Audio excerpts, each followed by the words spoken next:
Arrowhead Addict podcast. We are here coming to you live. The Kansas City Chiefs are going to the Super Bowl. You only win a Super Bowl 2 times every 5 years, right? Oh! The warm-up act is over. Let's bring in Melissa Etheridge, massive Chiefs fan. Melissa, Super Bowl champion, 2-time Pro Bowler, and Trent Green. Trent Green, how you doing? Hey, what's going on, guys? And he picked it up! He picked it up! He's gonna score!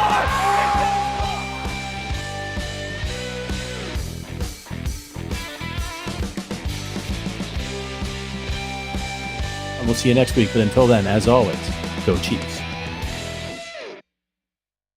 What's up, Chiefs Kingdom? My name is Matt Connor. I'm your host, one of 3 here, along with Joe. School's out for Summers. And the Sterling Bird gets the worm, Sterling Holmes. So glad to see you guys today. All smiles, some mustaches. We have the evolution of a beard going on in some counter or non-counterclockwise order. Gentlemen, Chiefs, Chargers, the midst of an AFC West run. By the way, the Raiders are losing. They're getting their asses handed to them by the Chicago Bears. How are you on this maybe AFC West claiming day? I'm great, man. I mean, you're right. The Chiefs moved to 6-1. The Chargers, for all intents and purposes, would basically be out of the AFC West title. Might as well hang another banner here in Kansas City, barring something drastic. I mean, it's interesting. The Chiefs sit at 5-1, and we've talked about all the struggles offensively. We talked about, where can the Chiefs get right? We've talked about, is bringing McCole Hardman back? Is that moving the needle? And yet you look up in the standings and you see the Kansas City Chiefs. Every other team is looking up right now as the Chiefs are looking down. I mean, quite frankly, what a hell of a year already. Well, it's a beautiful opportunity for the Chiefs to really put their stamp on the season. The Ravens look exceptional today. Kansas City has an opportunity to reclaim its position atop the AFC. The way that the Chargers have looked the last several weeks as well gives me a ton of confidence. Getting a Menahue back today, I think, is huge. This feels like the first game where we'll say, okay, this is the Chiefs game, the Chiefs team that we'll have for the rest of the season. I'm fired up, and it's a beautiful day to go ahead and win that AFC West. You guys brought up some good things. We'll get to all of it. We have some debuts going on today. I want to talk a little bit, though, about the level of competition here. Now, I know that the Chargers always underperform. Their record is 2-3. So it's not like a date that we've circled on the calendar like the Eagles or even the Bengals. But compared to some of the cupcakes that the Chiefs have played so far, like the Broncos and the Bears, this is kind of the first uptick in competition, at least a little bit. Justin Herbert is a quality NFL quarterback. They have playmakers on both sides of the ball.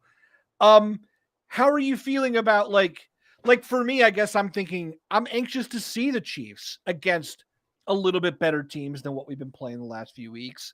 I'll go to you, Joe. In terms of just like level of competition, what you're looking for from the Chiefs against a more confident foe here, what are you thinking of that?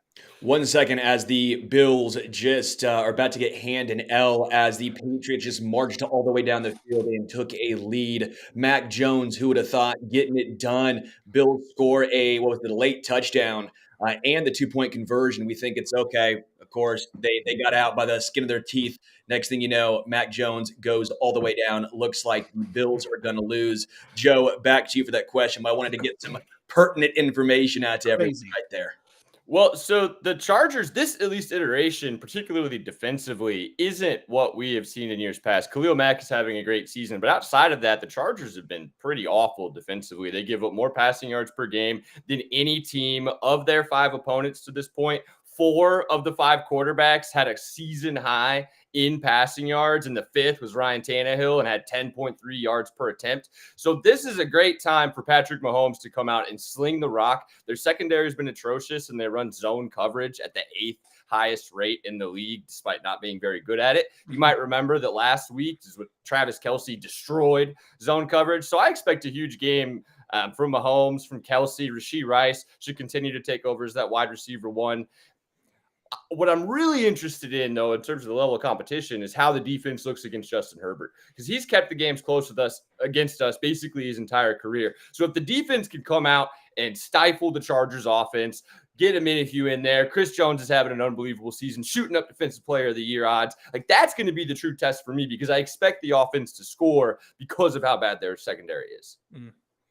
Sterling, what about you? Level of competition today? What are you looking for? Yeah, throw the record out of the equation here for a second. We know how the Chargers play Kansas City. I'll get to Justin Herbert in just a moment. I want to start really quickly with the Chargers defense. They are 26th in defensive DVOA. They have some dudes. I will say Khalil Mack has 7 sacks in his past 2 games. But that's because he had a 6-sack game against the Raiders. But again, Khalil Mack is getting right. Brandon Staley talked about what's the reason why he's starting to get right. He's healthy. That's a big thing for the Chargers. Every single Chargers person I talked to Pete Fox out there in LA. We talked to Jason Reed out here. It's been health. That's the ongoing story for the past about, 10 years. But they're starting to get a little healthier outside of Mike Williams. Now, for me, Justin Herbert always plays well against Kansas City because they realize, hey, we have to score 30 points to keep up with the Chiefs offense. Let's not treat him like Matt Schaub, okay, or Josh Freeman. Let's realize we actually have a good quarterback here. They unleash Herbert against the Chiefs defense. The only issue is this time around, this is the best secondary the Kansas City Chiefs have had. If they try doing that, Justin Herbert, who made a mistake late against the Cowboys, could be in for a 2+ interception type of game. That's what I'm really watching, is the secondary for Kansas City and who goes up against Keenan Allen. Keenan Allen has averaged over 103 yards per game so far this season in his age 31 year. That is very impressive. Mike Williams is out, right? We know this. He's been out for a couple games now. He's still putting up these incredible numbers. The Chiefs need to try and take Keenan Allen out of the equation here. Well, L'Jarius Sneed's the perfect person to do that. If you look at all the wide receiver ones that he's been covering to this point, he's been stifling him. Garrett Wilson had a bad game. Amon-Ra was okay. If there is an avenue to slow Keenan Allen down, and I imagine he's going to still wind up with a pretty decent game, but it's L'Jarius Sneed, and it's a great opportunity for him to continue proving that he deserves an extension after the season. Yeah, you bring up a great point here. Remember this. Trent McDuffie is the highest graded PFF corner right now in the game, and L'Jarius Sneed's in the middle of a contract year that's working out really well. This is the kind of game that both of those guys could really help cement their. For Trent McDuffie, it's about notoriety around the whole league and earning that league-wide respect against the way that he plays against these better passing games. And then for Sneed, of course, it's about earning the payday. A big game today, especially if he's put on Keenan Allen like that, will do it. In a past life, I was a music journalist, lived in Nashville for years, and in doing so, got to go to shows all the time. And when you live in Nashville and go to shows, here's how it goes. You can go to see a band. I went to go see the Killers, for example, at the Opry. Suddenly they're like, and here's our friend Dierks Bentley. And here's our friend Steven Tyler from Aerosmith. You're like, you never know who's going to show. You just know, hey, I'm already here for a good band. And then they're like, here's all our special guests. Right now, the Chiefs are a concert, 5-1. Everyone's coming to see them. And then they're like, hey, surprise, here's McCall Hardman. Come on out, everybody. And then like, oh, look over here. Oh, Mena, who's over here? It's Charles. Right? So, look, here's these guests coming in. I want to talk about the fact that they're bringing in these guests like this and what you expect from each one of them today. We'll start on the offensive side. You're saying the offense could have a good day, Joe, so I'm going to go to you. What does McCall Hardman bring to this game, first game back, like as one of those special guests? What are you looking for today?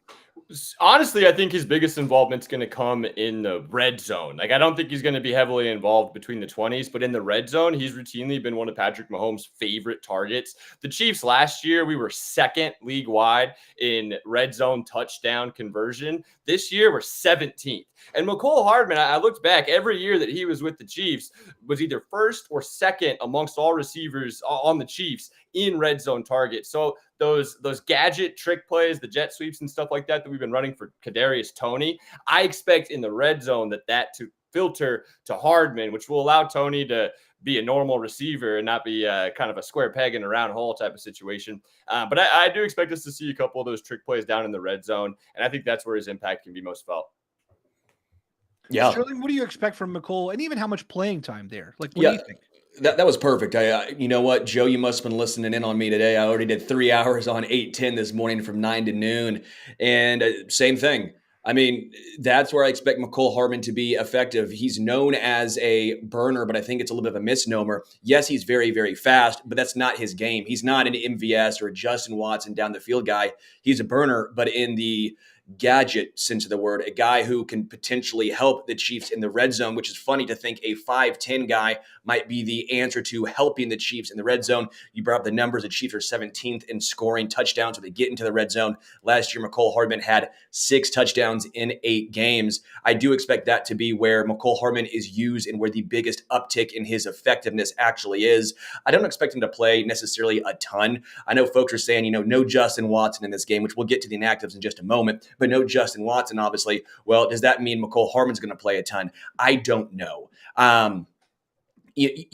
Justin Watson and MVS are very similar in their roles. I know no one's going to want to hear it, but if I were a betting man, I would expect MVS's snap count to actually go higher. Again, not necessarily my preference, but I think that's the most likely scenario. The one question I do have is McCole Hardman is best when used in the slot. Well, that's where Rashee Rice has been best used as well this season. That's the one guy on Kansas City I don't want to see snaps taken away from. That is my only slight concern in this case. Well, it's great that you bring up Rice too, because at least to this point, this is the perfect matchup for Rice. He is in line for a huge game. Of his 21 catches this season, 20 of them have come against zone coverage. He's much better against zone than man. And given the Chargers' defensive tendencies and how much they run zone, I expect them to switch things up a little bit. But it's a tailor-made matchup for Rice to have a huge game, especially building off the 72 receiving yards last week. Yeah, get ready for the bet I will make a little later on, because I'm not a good bettor. I'm not in the business of losing money, but there was one guy, and that is Rashee Rice, who I threw a little $5 big spender over here money thing on. Let's go to bets in just a second, but just want to say, when we're Tom Hardman, don't forget Montreal Washington is not even on the roster now. So it's going to be interesting to see the return game in this as a subplot to watch. Before we get to bets, Charles Omenihu on the other side of the ball is the other big debut. What do you think of Sterling? I want to go to you on this one. How many, what sort of snaps do you think we're going to see there? Is it going to be heavy or light involvement? What's your take? Yeah, I tend to, I'm not saying Debbie Downer, but I like to temper expectations earlier on and, under promise and over deliver, if you will. So I'm trying to temper expectations about Charles Omenihu. I'm very, very excited long-term for what he brings to this team for the rest of the season. But this particular game, I wouldn't expect a ton. Mike Dan has actually been leading this team in snap percentage share at 79%. George Karloff is just under at 77. Where the snap's going to come from, Malik Herring is inactive this game. Obviously, that's kind of a 1-for-1, even though with Keandre Coburn being released, he's now a Denver Bronco. He was picked up there. Couldn't make it back to the practice squad. That's okay. We will get to that later on this week. But as regards to this game, he'll be probably 25% snap count. He'll probably fill in the Malik Herring role, if you will, that 25% snap inside, outside. I'm excited, though, because you heard Steve Spagnuolo talk about him glowingly, saying the 6'6" bodies of him and Chris Jones are a nightmare batting down balls. John Elway and Spag shaking hands must be 6'6". One is for defensive tackles, and the other is for quarterbacks. This I'm excited about. That's great. Joe, you have Omenihu thoughts? Yeah, I think that your snap count around 20-25% dead on. I'm interested to Dana. You bring him up as playing 79% of snaps. He played 90% last week. Really took over from Herring. I think that he's had a fantastic season, and I'm interested to see the way that they utilize them. Honestly, you can never have too many capable pass rushers. So getting Omenihu in there, I think this is a game where we're going to get Herbert 4 or 5 sacks. Chris Jones has got a sack every game this season. I think he extends his streak. And I'm interested to see if we're still able to get FAU some snaps in there, because he's only been around 25% the last few weeks. So a lot of guys to rotate in, but I'm excited to see what Omenihu can do. Nice. You brought up the inactives list. Just want to go over that real fast. We got Mike Caliendo, offensive lineman, sitting. There's no real surprises here. B.J. Thompson sitting out. We have Justin Watson, who we already knew, was out. The surprise, though, on this is that Jalen Watson, who had been injured on Friday and was questionable coming in, is actually active. So that secondary that we were talking about being so young and so deep and so good is going to be at full strength with Watson active instead of inactive. Yeah. You guys have any thoughts on inactives list? It's all like no big surprises to me. No, I mean, Justin Watson, obviously, because of injury, and then Malik Herring's the only other guy who was getting legitimate snaps. I mean, Neil Farrell was playing a snap here and there, but he's not playing a ton. Neil Farrell also on the inactive list, Malik Herring as well. Yeah, it's a nice to have a Jalen Watson siding back after that late injury. Little nervous, I was wondering if he was going to play or not. I don't know how much he plays in this game. Don't know how much the Chiefs need him to in this game. Joshua Williams has been nice, right? I think Williams has been a fairly effective CB3. You look at PFF numbers, he's been pretty highly touted on there as well. Again, this Chiefs secondary is just so deep. Dave Merritt deserves a lot of credit. I know we talk about Joe Cullen, we talk about Spagnuolo, but I think Dave Merritt needs to get a shout out as well, entering his 5th season here in Kansas City. Yeah. And he's perpetually outperformed with what he's been given. I mean, Trent McDuffie, first rounder, but he's been doing it with fourth, undrafted Charvarius Ward, 7th rounder, 6th rounder, Rashad Fenton. He's done it time and time again. Dave Merritt, hat tip to you. Love it. Let's get to some bets here. Let's get to some bets that we want to make, bets we want to avoid. Joe, you want to give us a rundown of what you're most hyped about today?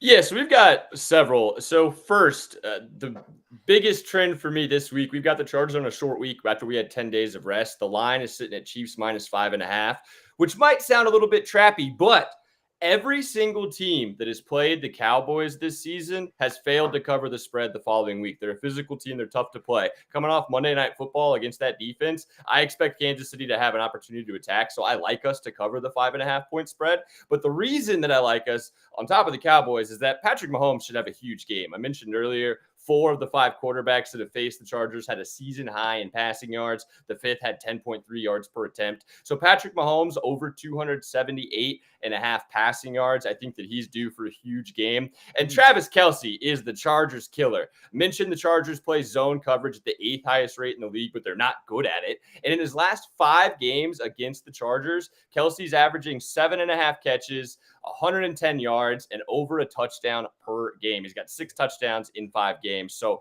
I'm taking Kelce, and then I'm taking Rashee Rice and Isaiah Pacheco's receiving props as well. You can get Rice at 36.5 receiving yards. He's been dominant against zone coverage, and he's got at least 5 targets in 4 of our 6 games. And then Pacheco, this iteration of the offense, we've seen last week, he had 6 catches for 36 yards. These little swing passes, these 5-6-yard swing passes are essentially a new version of a running play. So I think Pacheco is going to still be heavily involved in the offense. Rice is due for a big game, Kelce, and I think Mahomes is going to go for 300 or more yards. I'm doing Rashee Rice over 70 yards. I went a little bold with it. I think it was plus 380 or plus 425. Plus 450. Yes. Yeah, it was something along those lines. I'm all in on Rashee Rice having a big game. So, Joe, I feel bad for you because betting is not my strong suit. But everyone listening, if you guys want to bet, DraftKings is running a new promo that you do not want to miss. New users can place a $5 first bet to instantly claim $200 in bonus bets. You will also be rewarded with a separate no-sweat single-game parlay every single day when you opt in. All you have to do is sign up with our code Arrowhead. Using our code Arrowhead not only gets you these great bonuses, but it also directly supports our podcast. If you've been considering signing up for DraftKings, make sure to use the code Arrowhead to maximize your first bets and parlays. This offer is available to new customers who are 21 plus and physically present in legal gambling states. Please remember to always gamble responsibly. Check the episode description for the full terms of the offer to see if you qualify. By the way, we had a question about Joe's hat. I just want to point out both of your hats. Can you tip them forward? Oh, yeah. Folks, if you're listening, hanging out, we got swag. Just know we got it. You can find it on the website at arrowheadaddict.com. I'm sure it's /merch or swag or something that Richard's going to put up in. I would be shocked if it was /swag. I'm not going to lie. I would be shocked. But the link is in the description. That much I do know. That's how much I was prepared. By the way, I've been sitting here thinking of Charles Omenihu puns, like Charles in charge, if he does well. Anyway, hey, let's get to some predictions here. Overall, as we get into sort of the tail end of the show, we've got kickoffs coming up here. We all want to settle in, get ready. Like Joe, for you, your final prediction. And are you nervous remotely at all about this afternoon? No, honestly, I think that we're going to come out focused and knowing that the defense can punish Justin Herbert, who looked terrible on Monday, getting him in a few back. It feels like we're going to have an energized team. This will probably be the healthiest Kelsey's been all season. I love the way that the team is trending overall, and I think the defense is going to continue to dominate and prove it's one of the best units in the league. So I'm going to go with a 27-13 Chiefs win, and we cover easily, and the total goes under. Wow. That's a large spread. I love Joe's confidence. Every week, he's like, not nervous. Why would I ever be nervous? There's no reason to, baby. I love it. All we do is win. Sterling, what about you, brother? Yeah, and I'm a Mizzou fan, so I'm perpetually nervous. 27-23. I think the Chiefs do win. AFC West always is so tough, man, especially against the Chargers. They play Kansas City close, and I think there's something to Brandon Staley being on the hot seat. Now, I've talked to a couple of Chargers media folk. They don't necessarily think Brandon Staley's on that hot of a seat. I think it's more of a national media driven, less than a local one, also because the Chargers are cheap. They don't like to buy anyone out. We know this. But Staley, if they get blown out, man, it's really not looking good. So I expect the Chargers to be very aggressive.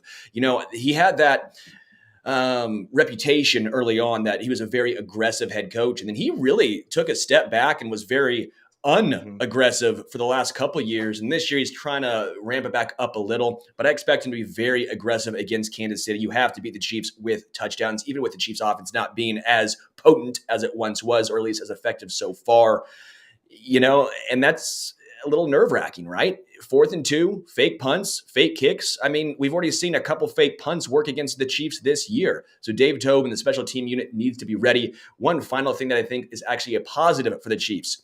If Austin Eckler gets 5 or more receptions, that bodes well for the Chiefs. You might be saying, Sterling, why is that? That means Herbert's checking the ball down, and that means the secondary's in good coverage, and I trust the Chiefs linebackers to rally around and take down Eckler. When Herbert checks the ball down, that is a win for the Kansas City Chiefs defense. Slightly overlooked point here. This is the Drew Tranquil revenge game, right? I mean, this is, if you're Drew Tranquil, as well as you've played all season, this is the date that you've circled on the calendar to go, let me show you what you're missing. Let me show you what I can do, as if he hasn't already been doing so already. So for me, I'm really excited to see, Drew's used to practicing against these guys every day for 4 years. So it'll be interesting to see how he looks in coverage legitimately against Justin Herbert and in pursuit against Austin Eckler. So you're right about this linebacking core. I think it's going to be great. It should also be noted the Chargers their injury list is super long. I mean, there are so many guys evergreen. Out right now. That's evergreen. This goes back to 2013. That's so true. The Chiefs could really have a field day here. I will say this, though. Desperation creates all kinds of different conditions. So I don't want to run away with it too much. I think the Chiefs win. I think they win a close win. I'll say by 4. I'll go 28-24. Wow, Connor, you and me close, baby. We are, yeah. Well, Joe's the betting mastermind, so I probably wouldn't listen to us because Joe actually hits his bets whilst we just pay attention to, I don't know, stats. Yeah. I'm Betty White over here. I don't know. Joe Summers' dog means we got to get out of here. Everyone, we will be back for the halftime show. Joe will be here. I will be here. Maddie C., I don't know if you'll be here. You'll probably be doing some writing. If you want to join us, you are free to. By the way, everyone, we appreciate you guys in the chat. We will see you all at halftime. Let's have a nice, relaxing game, hopefully. Until halftime, we are out.